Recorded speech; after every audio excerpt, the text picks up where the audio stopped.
ಚಿಕ್ಕನಾಯಕನಹಳ್ಳಿ ಯುವತಿ ಆತ್ಮಹತ್ಯೆ ಪ್ರಕರಣಕ್ಕೆ ಟ್ವಿಸ್ಟ್ ಸಿಗ್ತಾ ಇದೆ. ಹೊಟ್ಟೆ ನೋವಿನಿಂದ ಆತ್ಮಹತ್ಯೆ ಅಂತ ಭಾವಿಸಿದಂತ ಪೋಷಕರಿಗೆ ಈಗ ದೊಡ್ಡ ಶಾಕ್ ಎದುರಾಗಿದೆ. ಆತ್ಮಹತ್ಯೆಗೂ ಮುನ್ನ ಕುಣಿಕೆಯ ಜೊತೆ ಸೆಲ್ಫಿ ತೆಗೆದುಕೊಂಡಿದ್ದಂತ ಮಗಳು ಫೋಟೋ ಮೂಲ ಈಗ ಗೊತ್ತಾಗಿದೆ. ಅದನ್ನ ಹುಡುಕ್ತಿದ್ದಾರೆ.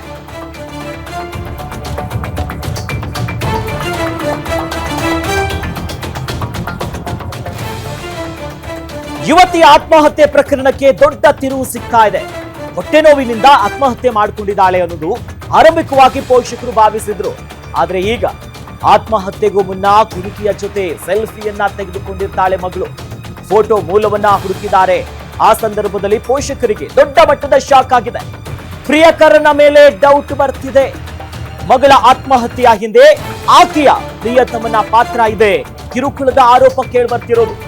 ಪ್ರಕರಣಕ್ಕೆ ಟ್ವಿಸ್ಟ್ ಅನ್ನ ಕೊಟ್ಟಿರೋದು ಈಗ ಮಗಳ ವಾಟ್ಸ್ಆಪ್ ಚಾಟಿಂಗ್ಗಳು. ಮೆಸೇಜ್ ಮಾಡಿರೋದು. ಪ್ರಿಯಕರನ ಜೊತೆಗಿನ ಚಾಟ್ ನಿಂದ ಸಾವಿನ ಸತ್ಯ ರಿವೀಲ್ ಆಗ್ತಿದೆ. ಮಗಳ ಕಾರ್ಯವನ್ನ ಮುಗಿಸಿ ಬಂದಂತ ಪೋಷಕರಿಗೆ ಸಿಕ್ಕಿತ್ ನೋಡಿ. ಅಶ್ವಿನಿ ಅವರ ಮೊಬೈಲ್, ಮೃತಪಟ್ಟಿರುವಂತಹ ಮಗಳ ಮೊಬೈಲ್ ನೋಡಿ, ಅದರಲ್ಲಿದ್ದಂತಹ ವಾಟ್ಸ್ಆಪ್ ಚಾಟ್ ನೋಡಿ ಈಗ ಅನೇಕ ಅನುಮಾನಗಳು ಮೂಡ್ತಾ ಇದೆ. ಕಿರುಕುಳವನ್ನು ಕೊಟ್ಟಿದ್ದಾನೆ ಈತ ಅನ್ನೋದಾಗಿ ಸದ್ಯ ಅಶ್ವಿನಿ ಪೋಷಕರಿಂದ ಆಕೆಯ ಲವರ್ ಯಾರಿದ್ದಾನೆ ಪ್ರಿಯಕರ, ಆತನ ವಿರುದ್ಧ ದೂರು ಕೊಡೋದಕ್ಕೆ ಮುಂದಾಗಿರೋದು. ಆರಂಭಿಕವಾಗಿ ಹೊಟ್ಟೆ ನೋವಿನಿಂದ ಈ ರೀತಿಯಾಗಿ ಮೃತಪಟ್ಟರು ಅನ್ನೋದು ಗೊತ್ತಾಗುತ್ತೆ. ನಂತರ ಕಾರ್ಯವೆಲ್ಲವನ್ನ ಮುಗಿಸಿ ಬಂದಂತ ಮೇಲೆ ಏನ್ ಕಿರುಕುಳ ಕೊಟ್ಟಿದ್ರು ಅನ್ನೋದಿದ್ದ ಆ ವಿಚಾರ ಸದ್ಯ ಗಮನಿಸ್ತಾ ಇದೀವಿ ನೋಡಿ.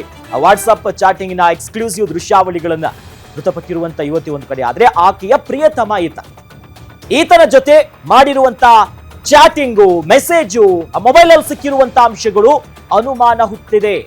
ಮೃತಪಟ್ಟಿರುವಂತ ಮಹಿಳೆಯ ಆ ಯುವತಿಯ ಪೋಷಕರು ಆರೋಪ ಮಾಡ್ತಿದ್ದಾರೆ.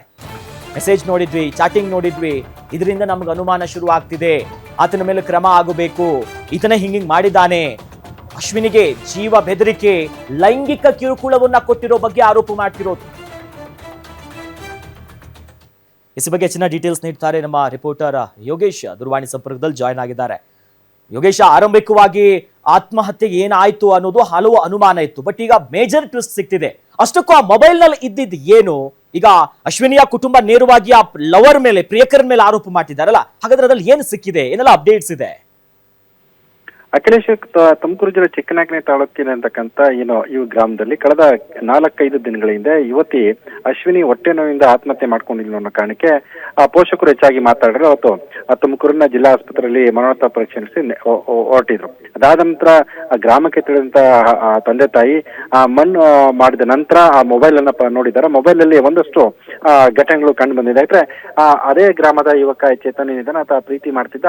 ಅವ್ರ ಜೊತೆಗೆ ಬೇರೆ ಹುಡುಗಿ ಜೊತೆಗೆ ಅಫೇರ್ ಇಟ್ಕೊಂಡಿದ್ದ ಅನ್ನೋದು ಇದರಲ್ಲಿ ಆಡಿಯೋದಲ್ಲಿ ಗೊತ್ತಾಗಿದೆ. ಆಡಿಯೋದಲ್ಲಿ ನನಗೆ ಮೋಸ ಮಾಡಿದ್ಯಾ, ನಿನಗೆ ಒಳ್ಳೇದಾಗೋದಿಲ್ಲ ಈ ತರ ಮಾತುಗಳು ಆ ಚಾಟಿಂಗ್ ಅಲ್ಲಿ ಮತ್ತೆ ಆಡಿಯೋ ಕಾಲ್ ಅಲ್ಲಿ ಇದೆ. ಅದು ಕೂಡ ಸಿಕ್ಕಿದ ಅದೆಲ್ಲವನ್ನ ಆಧರಿಸಿ ಚಾಟಿಂಗು ಮತ್ತೆ ಆಡಿಯೋ ಕಾಲ್ ಎಲ್ಲವನ್ನು ಪೋಷಕರು ನೋಡಿ ದಂಗಾಗಿದೆ. ಅದಾದ ನಂತರ ಸ್ಥಳೀಯ ಪೊಲೀಸ್ ಠಾಣೆಗೆ ದೂರನ್ನ ಕೊಟ್ಟಿದ್ದಾರೆ. ಅಂದ್ರೆ ಆ ಚೇತನೆಯನ್ನು ಮಾನಸಿಕವಾಗಿ ಹಿಂಸೆ ಕೊಡ್ತಿದ್ದ ಮತ್ತೆ ಲೈಂಗಿಕವಾಗಿ ಕಿರುಕುಳ ಕೊಡ್ತಿದ್ದ ಅನ್ನೋ ಮೂಲಕ ಈ ಆತ್ಮಹತ್ಯೆಗೆ ಪ್ರಚೋದನೆ ಮಾಡಿದ ಹಿನ್ನೆಲೆಯಲ್ಲಿ ಆ ಪೋಷಕರು ದೂರನ್ನ ಕೊಟ್ಟಿದ್ದಾರೆ. ಹೊಟ್ಟೆ ನೋವಿಂದ ಮೃತಪಟ್ಟಿದ್ದ ಯುವತಿಯನ್ನ UDR ಮೂಲಕ ಪೊಲೀಸರ ಪ್ರಕರಣಕ್ಕೆ ಅಂತ್ಯ ಆಡಿದ್ರು. ಈಗೇನು ತುಮಕೂರಿನ ಸರ್ಕಾರಿ ಆಸ್ಪತ್ರೆಯಲ್ಲಿ ಸರ್ಕಾರಿ ಪ್ಯಾರಾಮೆಡಿಕ್ಸ್ ಕಾಲೇಜಿನ ವ್ಯಾಸಂಗ ಮಾಡ್ತಿದ್ದ ಅಶ್ವಿನಿಯ ಆತ್ಮಹತ್ಯೆಗೆ ಒಂದಷ್ಟು ಟ್ವಿಸ್ಟ್ ಸಿಕ್ಕಿದೆ. ಈಗ ಪೊಲೀಸರು ಆತನನ್ನು ವಿಚಾರಣೆ ಮಾಡ್ತಾರೆ. ಮುಂದೆ ಆತನ ವಿರುದ್ಧ ಕ್ರಮ ಆಗೋ ಸಾಧ್ಯತೆಗಳಿದೆ. ಅಖಿಲೇಶ್, ಎಸ್, ಧನ್ಯವಾದಗಳು ತಮ್ಮೆಲ್ಲ ಮಾಹಿತಿಗೆ ಯೋಗೇಶ್.